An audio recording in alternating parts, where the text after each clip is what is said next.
Ayan. Po.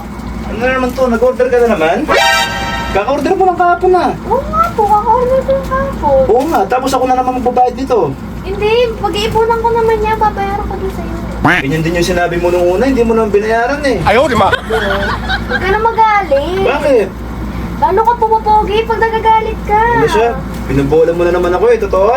Oo. Ayan. Pati nga. Oh, shit. Diba? Here we go again.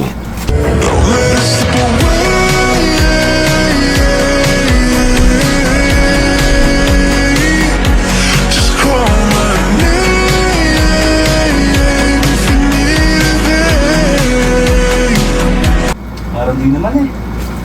Ang pogi mo kaya. Ito?